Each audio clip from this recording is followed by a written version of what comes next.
at the end of that Zoom call, I reached out to them. I was like, I'm actually looking for a therapist. Like, was wondering if you could match me up with somebody. What insurance do you take? And it was like very, very easy. And within like less than a week, I was assigned to someone. It was like quite life-changing. Welcome to Theater Life Uncensored, where we peel back the curtain and reveal to you what's really working in today's industry for theater artists just like you. That means you get to hear and learn how to surpass your career goals sooner and enjoy an easier, more peaceful life along the way.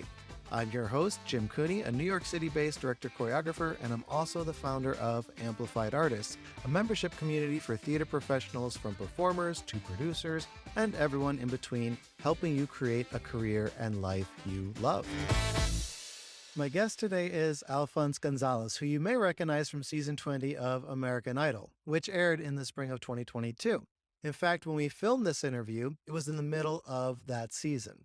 However, when we scheduled this interview, I had no idea he was going to be on American Idol. He had to keep that under wraps due to his contract. So American Idol was not the reason why I brought him on for this conversation today. What I wanted to talk to him about was his journey with taking charge of his mental health. And we still do talk all about that. But now, after seeing how this not only affected his personal life, but also his career trajectory, it's even more important we remove the stigma from talking about mental health and just normalize that. The other reason I wanted to chat with Alphonse is because of his work with National Asian Artist Project. I love what they're doing and I wanted to help bring more awareness to it. But before we dive into all of those juicy topics, be sure to hit the subscribe and get notified button so you don't miss any episodes. And I also have a free gift for you. One of the things I get asked the most about is branding. How do I create my brand? How do I stand out against my competition? So I've put together a free 3-part branding formula guide and worksheet to help you get clarity on your brand. You can download it for free on my website, jimcooney.me/branding, and I'll link to that in the description below. All right, now on to my interview with Alphonse Gonzales. Hello, Alphonse. Thank you so much for being here. We haven't actually got to sit down and talk one-on-one for a while, so I'm really excited to be here with you and to talk with you about all the things we're going to share today. Yes, thanks for having me. Yes, of course.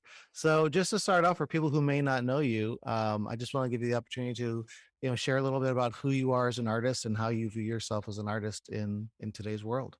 Totally. So my name's Alphonse Gonzales, and I'm from the Jersey Shore. And if you don't know that TV show, you should look it up. It's amazing. That's my hometown. And I started theater in Tom's River, which I studied at the Performing Arts Academy. And then from there, I graduated and went to Pace in the city. And I'm just trying to make my way to the Broadway stage. Nice. And the Pace, your musical theater? Yeah, I was a musical theater major. I graduated in 2017. So Okay. if you know anyone there, don't be afraid to say hi. Yeah. We have a couple Pace graduates and Amplified Artists too. So it's cool to and I've worked with some of these people through Broadway Dance Center and also choreographing their senior solos at Pace. So it's kind of cool to Wait, that's sick. I didn't know that. Oh yeah, to have that connection still is cool. Oh wow. One thing, so there's lots of things I want to talk to you about today, but I just came across on your social media because I didn't even know this, that you were on American Idol, or you're on it now, or you're auditioning I'm for on it. it now. You're on it now. Live. Okay. Yeah, it's live. Okay, Yeah. so when did you audition? Tell me about all this. Yeah, this is such a crazy. I didn't traditionally audition for this. I was found on my Instagram. Oh wow. So I have 2 singing videos on my Instagram. So it's by the chance of God that someone found me. But someone found me, and it was the tail end of the auditions. It was I was one of the very last people, the very last round. So a casting director reached out to me and was like, you should audition. We would love to meet with you. And from there, I just kind of gave her my backstory, what I was doing. She asked for some of my material, and then she pitched me to these producers. So it was all the producers at American Idol in ABC. And then from there, they're like, okay, they set up a meeting. So this was all done within 2 weeks. It was right before Labor Day. And I met with I was talking to the casting director, and then they gave me a day to audition for the producers. And then I auditioned for the producers at Pearl on Zoom, very much like this. And I played my songs. And then from in that moment in real time, they were just like, okay, great. now you're gonna sing in front of Katy Perry, Lionel Richie, and Luke Bryan. And then from that moment, they picked the city for me. And they only went to 3 cities this year. They went to Austin, Tennessee, and LA, and LA was mine. So within another like week and a half, I was like gone. And so you've had to keep it a secret until now, because or did you just Yeah, choose not to? it's it's a little bit of both, right? Like they made us sign like all these like non-disclosure agreements. They're like, and then you get assigned to like a publicist, and then like if you make it through, right? And like Right. now that the show has started and I got the golden ticket, I can talk more about it. But they're like, you can't disclose this, but you can tell people that you auditioned, and you can't tell people that you got the golden ticket until the actual like auditions are over, like the complete, like from Tennessee, Austin, and then New York. This is like the first time I've actually talked about it with someone, like in its entirety. So it's like Wow. it's kind of wild. Because I That's didn't want. I've never done anything in this with this gravity before, right? Because you get all these contracts, and you're like reading it through, and you're like, okay, this is like very serious. So I don't want anyone like hunting me down, you yeah. know? Yeah. So that's really exciting. And I think it's so cool like how instantly that kind of happened for you just from someone discovering you. And it, when people think about putting their work on social media, you just like never know who's watching it, who's gonna see it. Yeah. And like if someone's gonna be looking for that specific type of voice or person or whatever, like drew them to you. And that's amazing. Yeah, I mean, it's so wild because I like to keep a lot of like my musical theater and like my singing stuff private, because it feels like, because like when I'm sure you can identify with this. It's just like when you're sharing it, when you're sharing your art and you're sharing yourself, and you're working really really hard in your craft. It doesn't, sometimes you there's like a disconnect sometimes, like especially when you're in like the thick of it, you like lose sight of like why you're doing it. um and that, I was scared that that was going to happen. I never wanted to feel like I was doing it for someone else. So that's why I kept it to myself for so Mm-hmm. long. Mm-hmm. And then, months would pass, and you're like, you see these people booking. You're just kind of like, okay, maybe there's like a balance that you can find Right. where you can share your artistry with other people without it feeling like too exposed in the wrong way and like Mm-hmm. too judged. Mm-hmm. So yeah, I kind of like took those risks. Yeah. Just like Well, I posted. think it's yeah, if you're using your social media in a strategic way like that, and I think that, yeah, you can tell when people are sharing their art on their social media because they love singing or they love Right. performing or love choreographing or whatever it is, versus like the self promotional, like every day you're going to hear me sing the song and see me do this dance. And it's like every time they're ever in a classroom, they're filming themselves. I mean, like I know what you're saying. And I think that that's a good point for people to understand is like using your social media in a way that's going to help you and not, you know, turn people off or come across so self-promotionally that people think you're just pitching them and you're not really just in it because you love to do it. And Right. Right. it's Right. like you do have to show it. I mean, like especially if other people are and you're not, then you're going to get lost in the shuffle, so you do need to show it. But I think being strategic in how you show it, and always coming from the type of artist you want to be, um and the type of art you want to make, because whatever you put out there is people are going to assume like that's what you're drawn to doing, and that's what they're going to cast you in, and that's the kind of producers who are going to hire you. So if you just put everything out there, then it's like, well, how do people really know what to do? But if you're really focused on like showing a certain kind of work, then like that shows your aesthetic to the people hiring you, so it just makes it a little bit more clear and easier to get hired that way. Yeah, totally.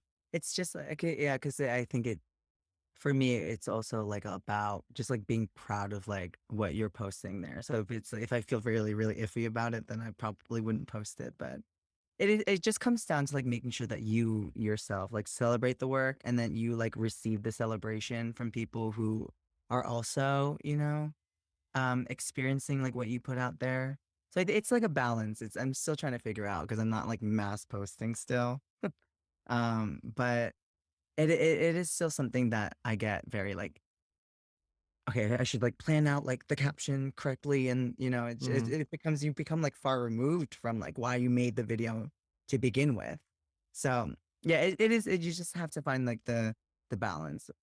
But Hmm. that is like just that is also part of it, and I think I'm just incorporating like the marketing and like the marketing of yourself, like publicizing yourself, and I think I'm just I have to like find a happy balance between like being an artist and also balancing like the business side of it. Right. Yes, and that's the thing is we all the why we're drawn to this is being an artist. None of us want to be running a business, quote unquote, or Mhm. marketing ourselves. But any kind of freelancer, doesn't matter what industry you're in, you're not just a graphic designer. You're not just an architect or like whatever kind Right, of freelancer you are. You have to run it as a business. You have to market yourself, and that's stuff that's really not taught to us a lot. And so, that's one of the reasons for Amplified Artists is to help people with all that stuff. But also, there's other places you can go to get this information, but you know, it's because it's not fun. It's not the fun stuff. When we like to make the art, it's really, it's even if you do like take the classes in it, it's like,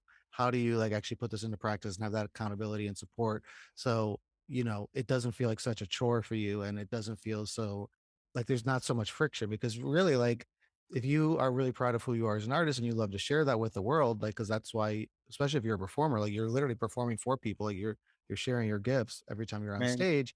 How can you make your social media feel like that? That it's like you're sharing right, your right, gifts and you're not quote unquote marketing, but you are by sharing your gifts. And so it's like integrating those things so that it doesn't feel like you're doing work. right, right, right, right, So in New York, I know you do work with National Asian Artist Project, right, right, right? right.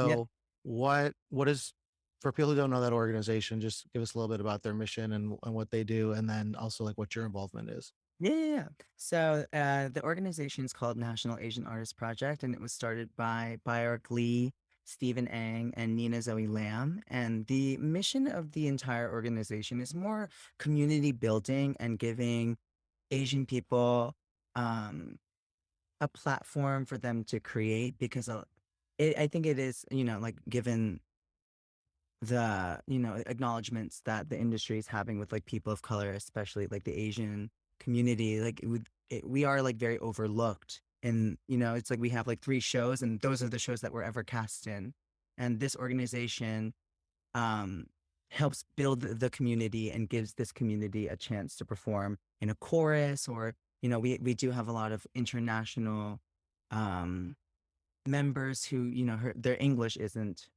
um clear, so we offer um like accent classes to help with that, and it's just kind of like a community building boot camp. It just kind of gives everybody um gives like Asian people a chance to perform because there aren't many opportunities still, unfortunately. And so how did you get involved and like what's your Yeah. role in the organization? So funny enough, that National Asian Artist Project was the first audition, like my first like outside of school audition I ever had. So I was like, okay, National Asian Artist Project, I probably should like involve myself with this. And they were doing Oliver at the time, and that was like my first professional audition. So I will never forget that. And funny enough, Bayard Lee directed a chorus line my junior year. Oh, And wow. then from there, that's I introduced, I was cast, and um yeah, kind of just got myself involved with her as much as I could, and I started interning for the organization, like, right out of college. That's awesome. Yeah, Yeah. she actually referred you to us at Amplified Yeah, Artists. yeah, yeah, that Yeah. too. Yeah. Yeah. I remember she was like she texted me, she was like, "You need to apply for this scholarship. You need to do it now." So I Yeah. did. Wow, it was great. Yeah. She's just such a great mentor like that. She really does take care of, like, the people who, are part of the organization. Like, Mhm. she, like, really, really feels so strongly about, like, amplifying her community. Mhm.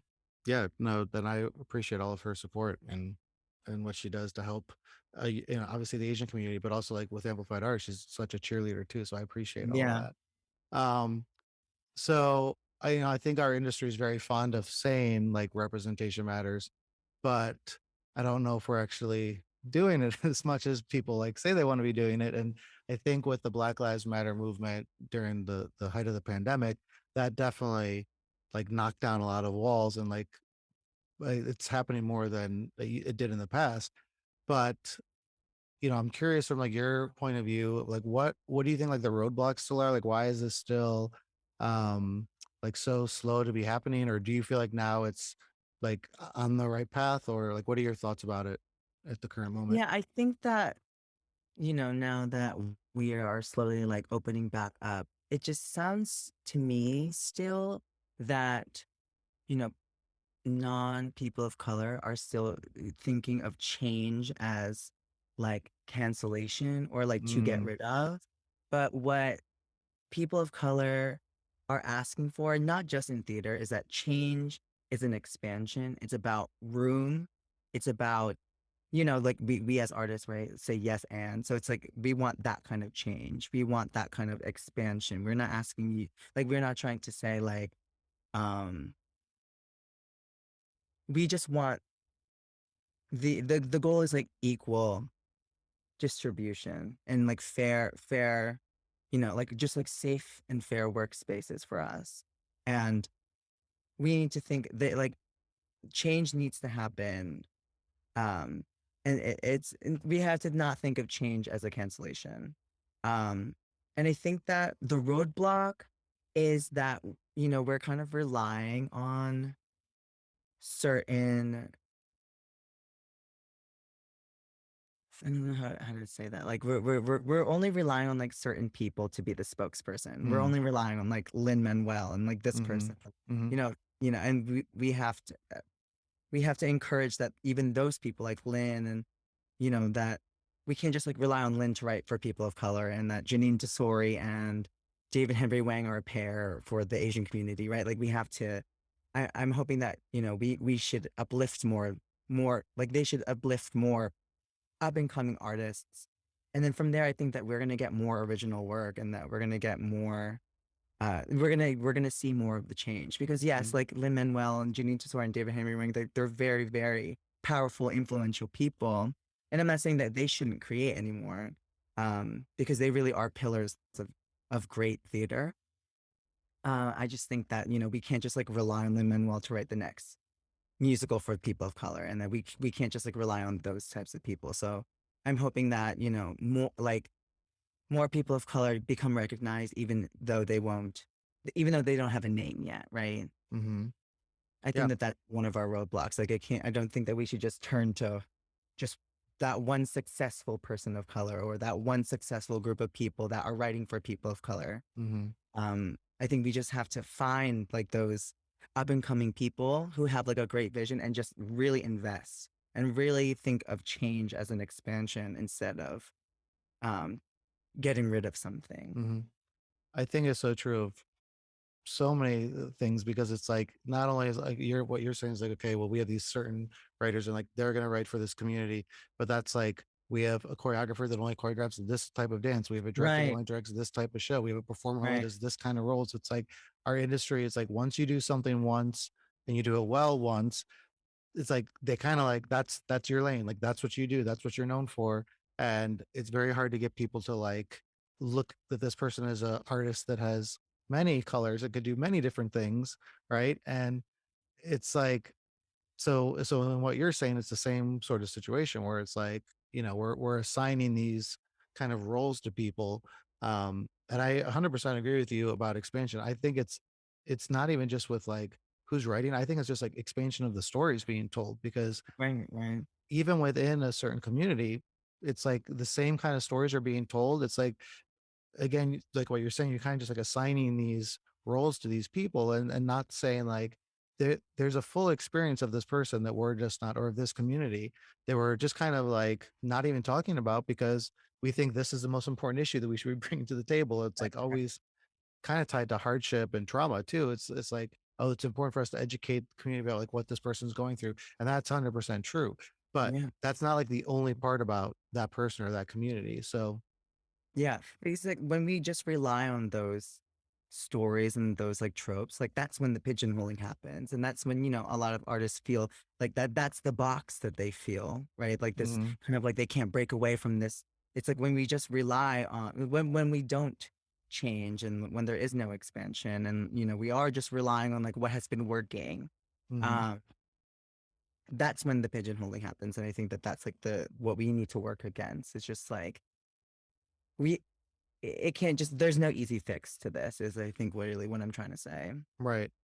And I think, for younger generations to see like what kind of a full career they could have, what kind of a full life they could have.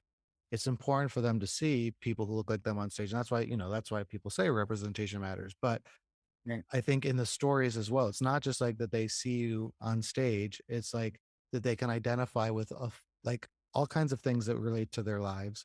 And there's a lot of stuff that we all have in common too. And so, all that stuff can still be part of these stories. It could be more like normalized. So it's not like, oh, this is a Asian show or this is a black show. It could just be like, this Right. is a Right. human show.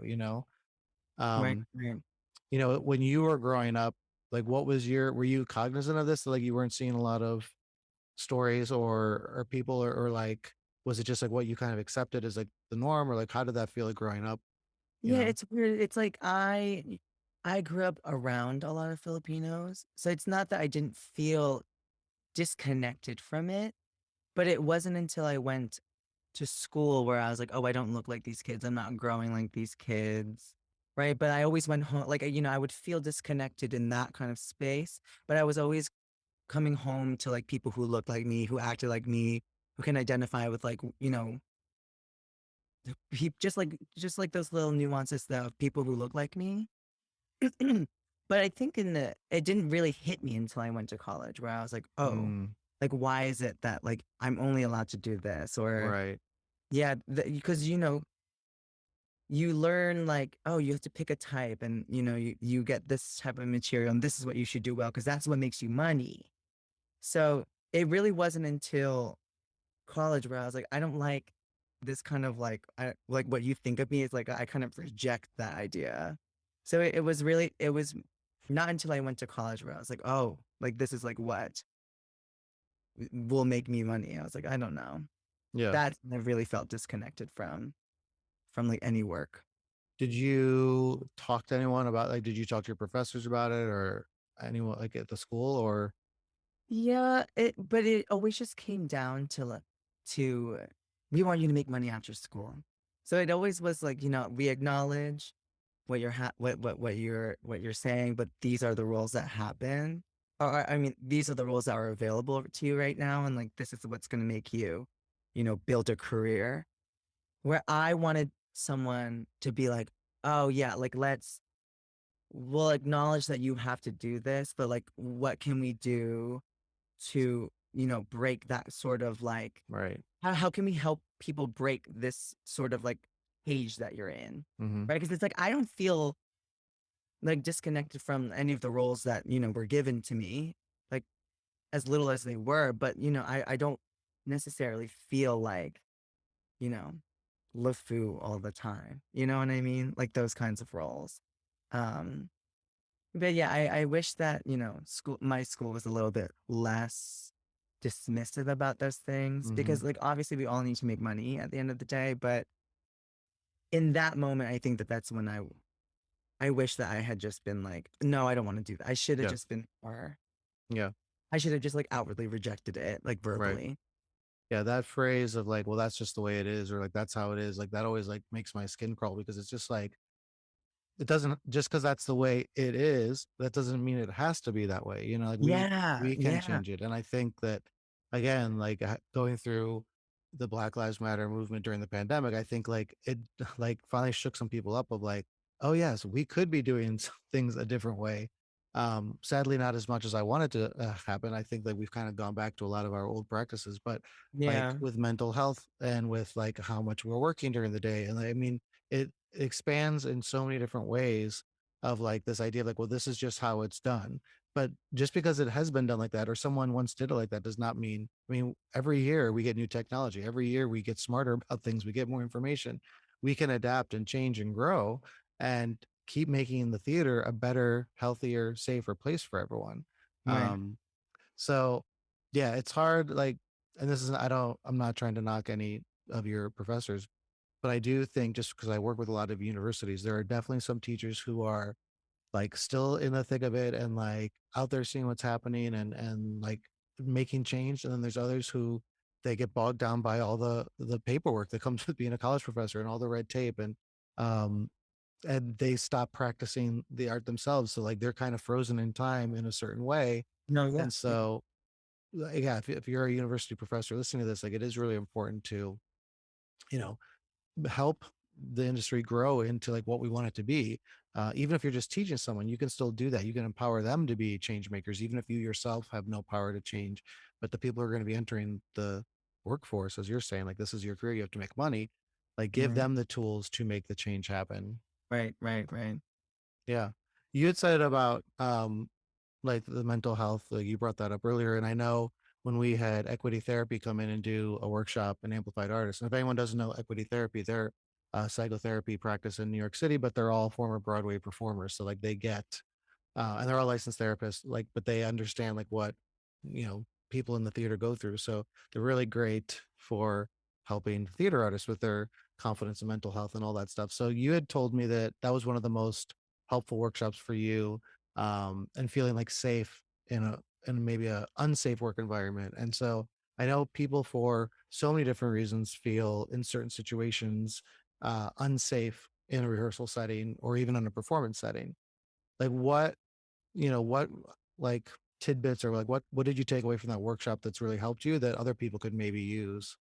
Yeah, I think just equity therapy is a great resource to have if you are looking for a therapist. Because I was at the time, and I didn't even know that I needed, like I've been looking for a therapist, and I didn't really, I wasn't like intending to sign up with equity therapy um prior to entering the Zoom call, but I was just very like enthralled at what they were talking about and their understanding and how thorough they were, that at the end of that Zoom call I reached out to them. I was like, I'm actually looking for a therapist, like was wondering if you could match me up with somebody, talked what insurance do you take? And it was like very, very easy, and within like less than a week I was assigned to someone. That's awesome. Yeah, it was quite life changing, like that Zoom call.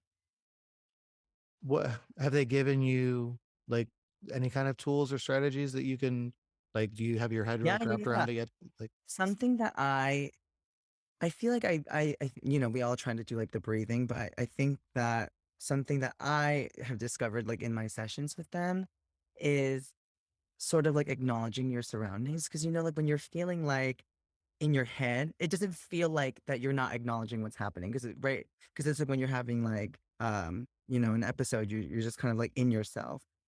But I think like something that they've taught me um was like naming like 5 things that you hear outside, and then naming 3 things that you feel, and it's just kind mm, of like getting all your senses back together, so that way you kind of like climb out of your sort mhm. of manic episode that you're having.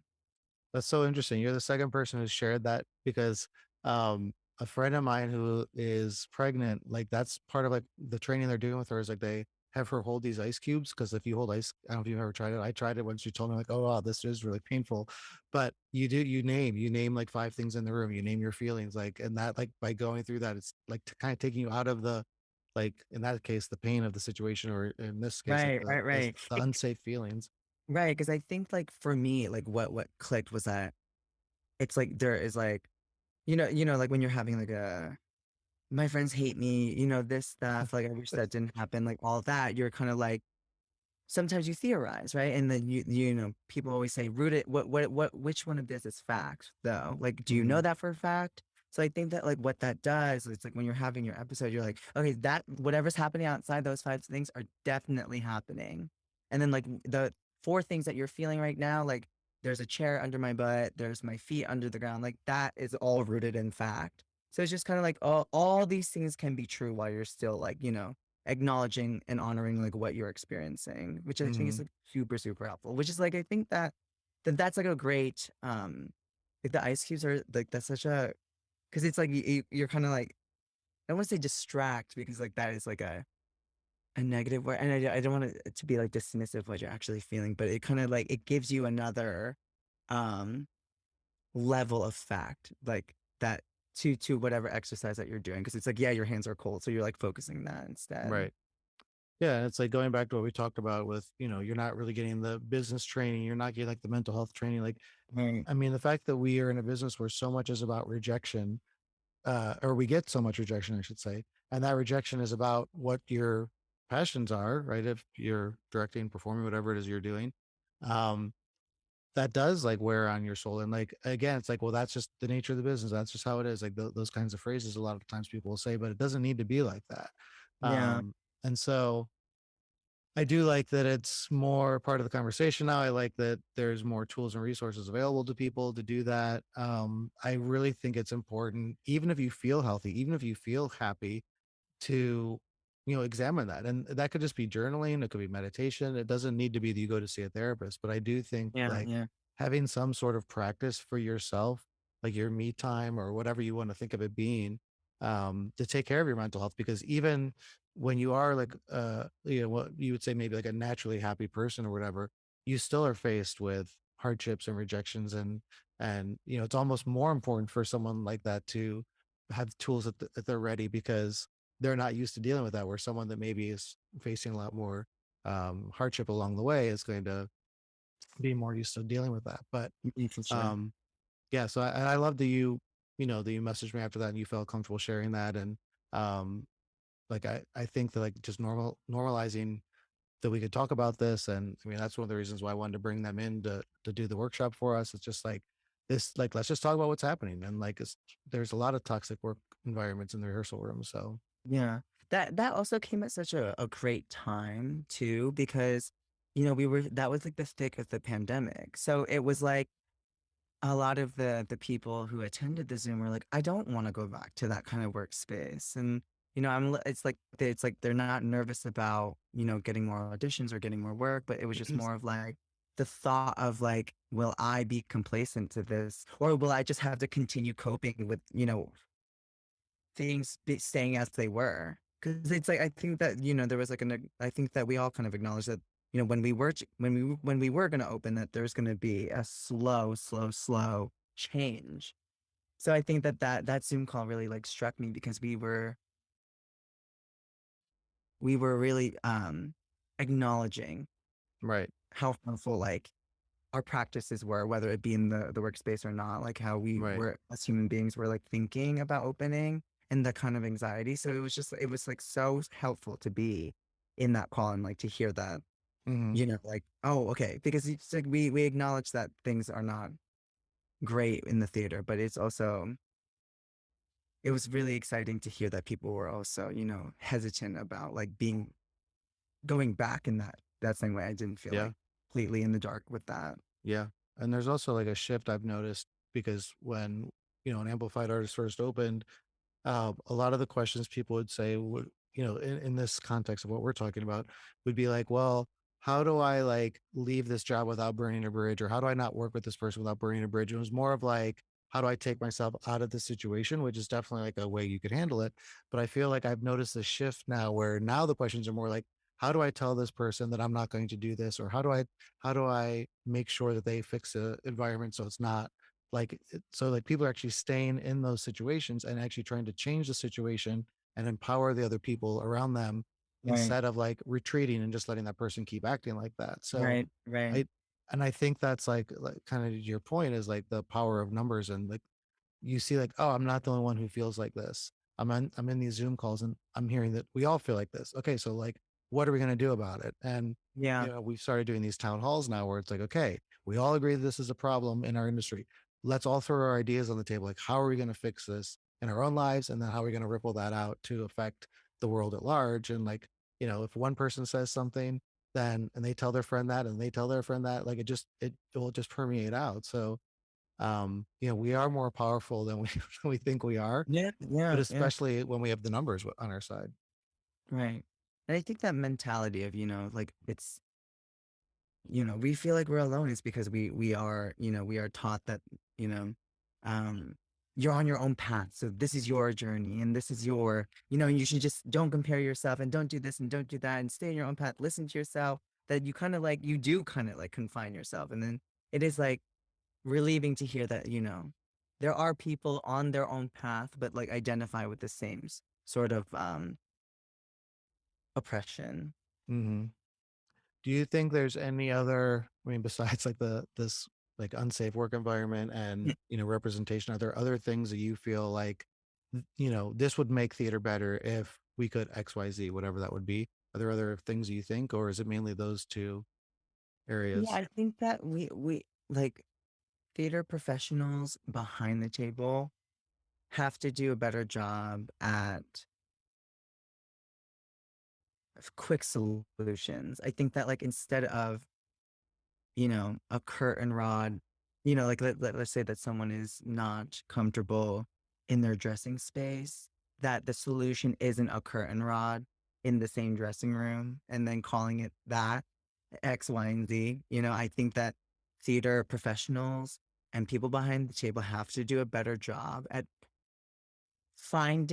of listening and then applying change before the performers come, because you can't just have all these performers come and then they don't feel safe and then you put a band-aid solution on it. You should think about this before.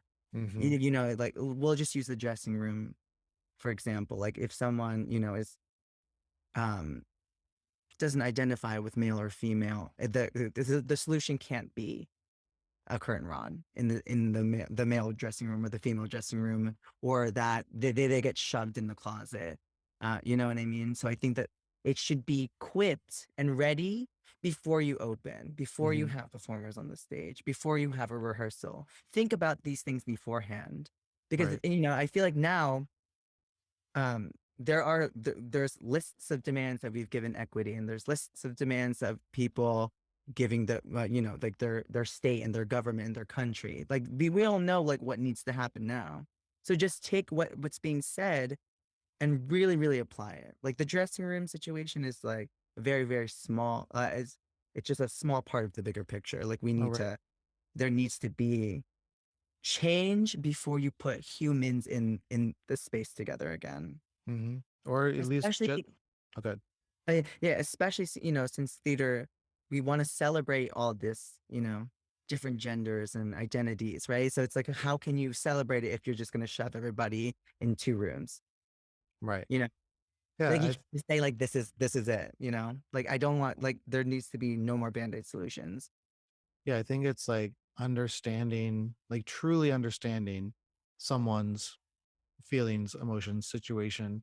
And if you are working with someone who is different than you that you have not worked with before, like really, like you said, before you get in the room with them, knowing the way to do it. And that's not to say you're not going to make mistakes. Everyone does. But I think it's like, even if, even if there's only physically two dress rooms in the building and like there's no other way for them to like do this, just from the beginning, having a conversation with them and like, what else can we do to make you feel safe and supported in here? And like, just even the acknowledgement of it, that like, this is not an ideal solution, like would go a long way. And I know, for myself, when I've been in situations of like, as a gay person where it's like, it's just kind of assumed, I'm like, well, no, that's not really, like, that just kind of makes me feel like I'm off here on the side. Like, that's not really, the best way to handle this. Exactly, exactly, Um, exactly, but it's like because they exactly. didn't take time to really think about, to them, it's like, it's not that big of a deal. So, like, why would I care about that? But they are not in my shoes. So they don't understand why it's a big deal.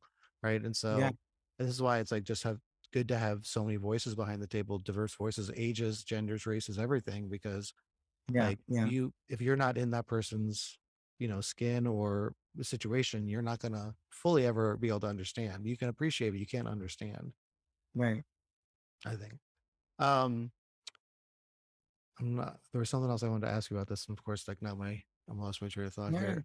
Um, All right. Well, that we did talk a lot about all that stuff. So that is good. One thing I did want to come back to also, like, because we talked about with the scholarship with amplified artists, mhm, this is like, so if people don't know how this works, we have anonymous donors, or Broadway Cares Equity Fights AIDS has also contributed money, but it's mostly through anonymous donors who sponsor an artist. So people will, instead of giving money to a theater or to a creative residency, they will sponsor an artist for a year to be a member of Amplified Artists and have access to all the courses, the workshops, the events, the trainings, the Q&A calls, everything that we do. Um, so if someone's interested in sponsoring an artist, and I'll put the link in the description for people to learn more about that. But just from your perspective, what has that meant to you to have someone who you don't even know, fund a full year's membership for you, and like what has that been giving you the opportunity to be able to do? yeah.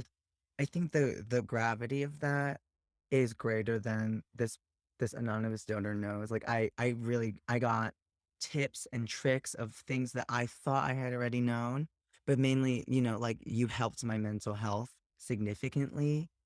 You helped me find a therapist. Helped me navigate through the trials and tribulations of New York, and then a completely new experience with American Idol, and like that.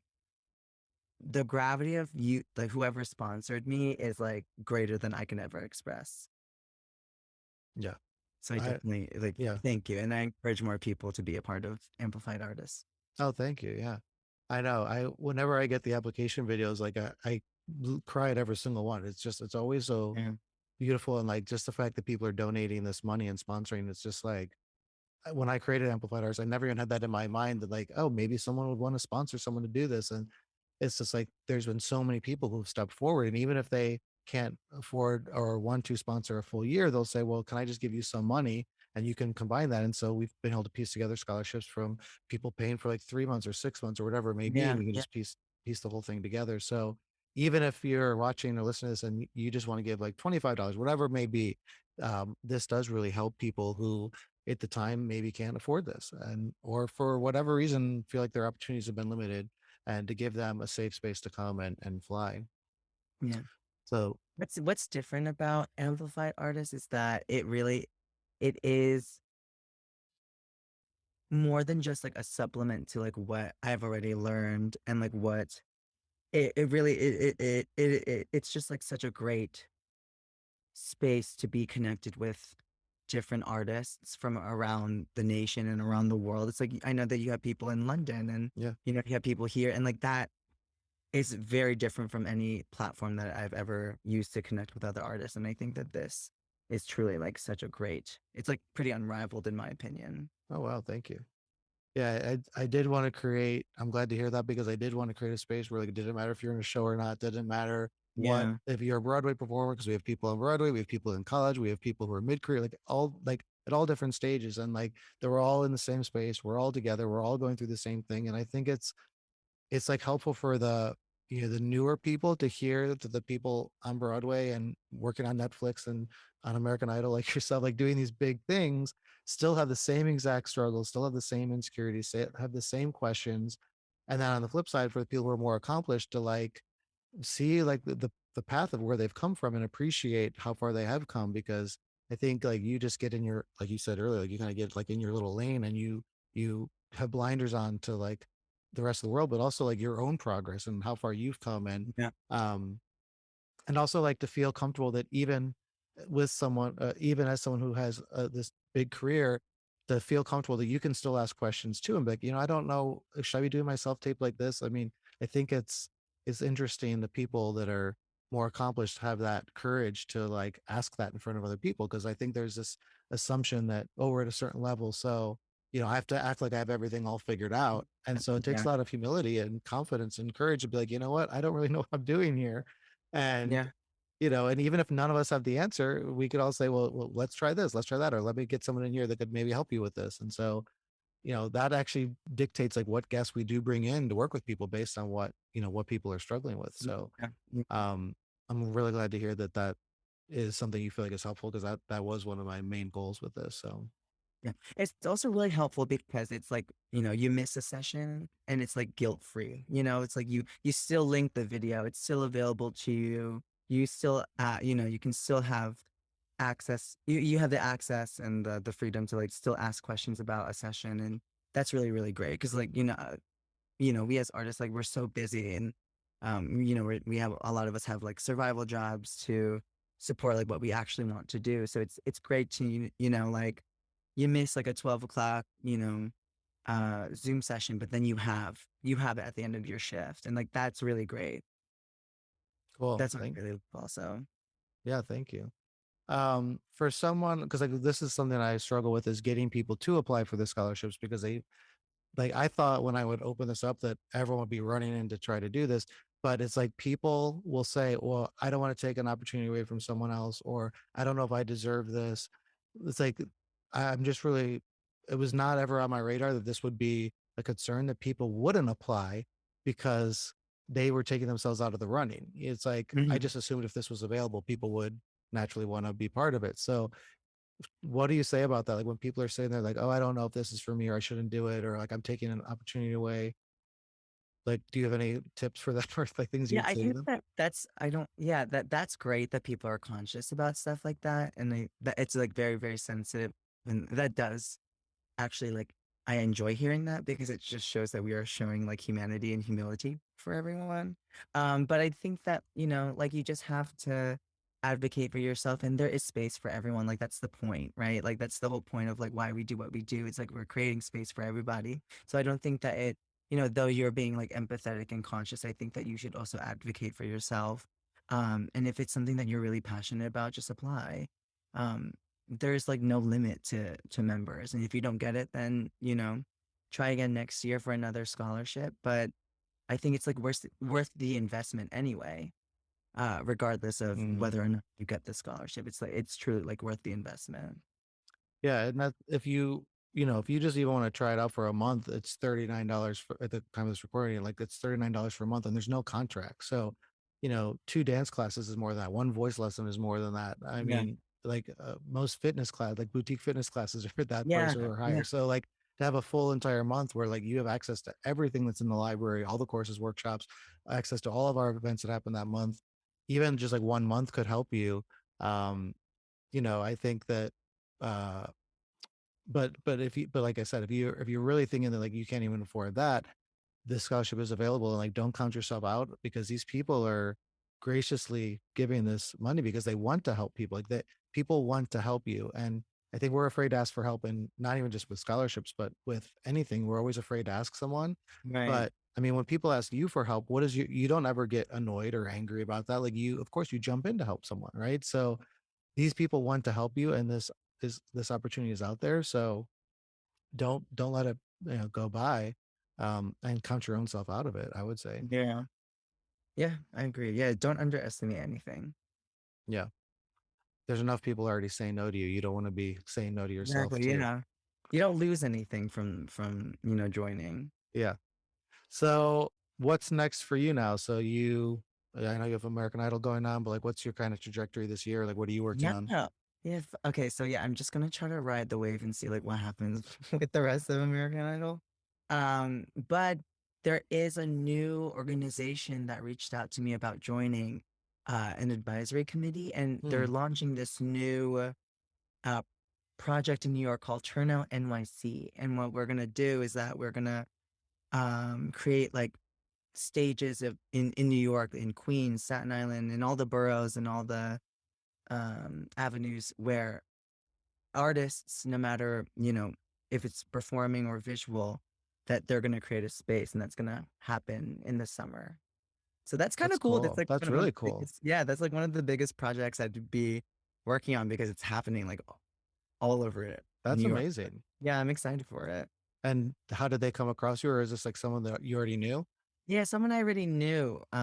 But she trusted me because I do know my way around the city. But Hmm. uh, Yeah. yeah, it's because she knows that I'm big for advocating for like the overlooked. So and that's kind of like the mission statement for them is that they want to create these stages in these communities that don't have access to the arts, because of funding or this that the other thing. But Right. yeah, I'm excited. It Yeah. launches. I think what is it? April? Yeah, it launches like next week. So Oh wow. yeah, That's amazing. That's such a cool mission too. yeah, yeah. Well, congrats. That's awesome. Thank you, thank I you. want to hear more about this. I'll be Yeah, yeah, yeah. checking out Try to your bring social everyone media. together. You know what I mean? Yeah. Hopefully, it'll all glue together. So Yes. more performance opportunities for everyone. Cool. Is there anything else that we didn't cover today that you wanted to say or share we did hit a lot of cool things today. I Yeah, appreciate yeah, your yeah. thoughts on this. I just want to stress, like there is room for everybody. That's the change that we want to see. We're not trying to cancel anybody unless you deserve to be. But we really, I think artists, it's time to make room for everyone. And I think that we have to see that change. So I'm Mm, excited to see. 1,000% agree. Yes, for Yeah. sure. So if people want to connect with you, learn more about you, like where's the best place for them to go? Oh yeah, it's my Instagram. So it's Okay. at YEEADL. It's ITS and then my name, Alphonse. Yes. It's like a very old. I'll put it on the description too so people Thank can you. can just That's click a right bit. there. It's kind of like I don't know. I couldn't change it. You know, it's my first Instagram handle, so I have some sentiment to it. I was like one Yeah. of the first users. You were one of the first ones on Instagram? Yeah. Really? Oh, wow. I think I forgot what year it was. It was like I was like a sophomore in high school, so like 2011 or something. And Wow. it was like when they had heavy filters and Oh, they yeah. had borders. I had it all. That's hilarious. It's amazing to like watch it grow and compete with TikTok. It's kind of Mhm. I just so know. on Instagram. Yes. All right. Well, thank you so much for your insights and sharing and being vulnerable and being honest and stuff. It's like really, I think, like I said, helpful for people to hear this, and it's beautiful. And I'm just really glad you've been part of Amplified Artists. And Yeah, same. I wish you the best with American Idol. That's exciting. Thank you. All right. Tune in ABC. Yes. Yes. That's everyone should be watching for sure. All right. I'll see you later. See ya. Thank Okay. you. Bye. Bye-bye. So now you see why I wanted to have Alphonse on the show, even without knowing about American Idol. I'm so happy for his progress and even more happy that he reached out and got help when he was feeling lost. A lot of people feel guilt or shame about speaking to a therapist. So if you are one of those people, I hope that now, after hearing about Alphonse's journey, you do reach out and speak to someone if you need help. Now, help comes in all shapes and sizes. So if you need financial help becoming a member of Amplified Artists, I'll put the link to our scholarship program that we discussed in this episode in the description below. And I'll also put a link for our sponsorship program if you are interested in sponsoring one of these scholarships. If you've got any questions or want to keep the conversation going, you can drop a note in the comments below. I personally respond to each one. And before I wrap up here, don't forget you can get my 3-part branding formula guide and worksheet for free at jimcooney.me/branding, which I'll also link in the description. If you like this episode, hit the like button to help more people find out about it, and be sure to subscribe and get notified so you don't miss any episodes. Remember, there is no one on the planet who's just like you. Be true to the gifts you have and who you are. I will see you next time. Bye.